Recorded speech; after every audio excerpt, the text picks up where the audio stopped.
হোজাইত কোভিডৰ বিৰুদ্ধে সজাগতা অভিযান আৰু মাস্ক বিতৰণ। ভাৰতীয় জনতা যুৱ মৰ্চা অসম প্ৰদেশৰ উদ্যোগত আৰু ভাৰতীয় জনতা যুৱ মৰ্চা হোজাই জিলা আৰু হোজাই টাউন যুৱ মৰ্চাৰ সহযোগত এই কাৰ্যসূচী ৰূপায়ণ কৰা হয়। এই কাৰ্যসূচীত উপস্থিত থাকে হোজাই জিলাৰ বিজেপিৰ প্ৰাৰ্থী ৰামকৃষ্ণ ঘোষ, হোজাই জিলাৰ বিজেপিৰ সভাপতি অনুপ দেৱ, বিজেপিৰ যুৱ মৰ্চাৰ সভাপতি বিনয় কলিতাৰ লগতে বিজেপিৰ বিভিন্ন কাৰ্যকৰ্তাসকল। এই কাৰ্যসূচীৰ জৰিয়তে হোজাইৰ বিভিন্ন অঞ্চলত মাস্ক বিতৰণ কৰা হয়।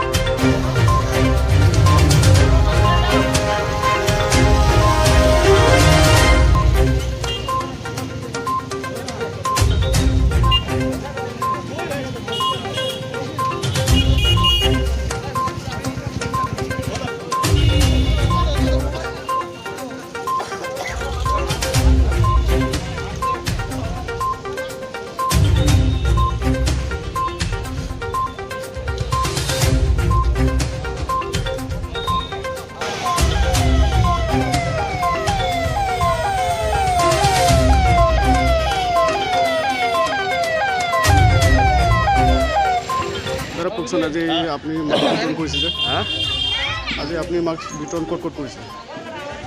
আজি ইয়াৰ পৰা আৰম্ভ কৰিলোঁ। আমাৰ নগেন্দ্ৰ নগৰ হোজাই।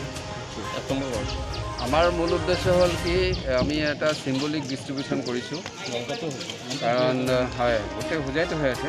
মই পাৰ্চনেলি আজি ইয়াতে প্ৰথম আহিছোঁ, কিন্তু কথাটো হ'ল কি আমাৰ পূৰা বিজেপিয়ে গোটেই হোজাইতে ডিষ্ট্ৰিবিউশ্যন কৰিব এটা আৰম্ভ কৰিছে। তাৰ কাৰণটো হ'ল কি জনজাগৰণটো হ'ব লাগে।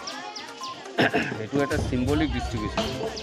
এই চিম্বলিক ডিষ্ট্ৰিবিউশ্যনৰ মাধ্যমেৰে আমাৰ ICMৰ গাইডলাইন দিয়া মতে যিটো স্থিতি সেইটো আমি জনাই আছোঁ তেখেতসকলক, সেইমতে আমি কি প্ৰিকশ্যনাৰী মেজাৰ ল'ব লাগে আৰু সেইটো আমি কৈছোঁ। আৰু ৰাইজে বহুত এটেণ্টিভলি শুনিছে কথা। আৰু মই ভাবোঁ এনেধৰণৰ জনজাগৰণ খালী বিজেপিয়ে নহয়, বিভিন্ন দল সংগঠন NGO আগবাঢ়ি আহিব লাগে আৰু এই দায়িত্বটো জনজাগৰণত নামিব লাগে। তেতিয়াহ'লে এই যে আমাৰ যিটো প্ৰকোপ বাঢ়িছে এই প্ৰকোপটো কমিব, সেইকাৰণে আমি নামিছোঁ। হোজাইৰ পৰা আৰিফ হুছেইনৰ সহযোগত পি মিশ্ৰাৰ ৰিপৰ্ট NDA 24/7।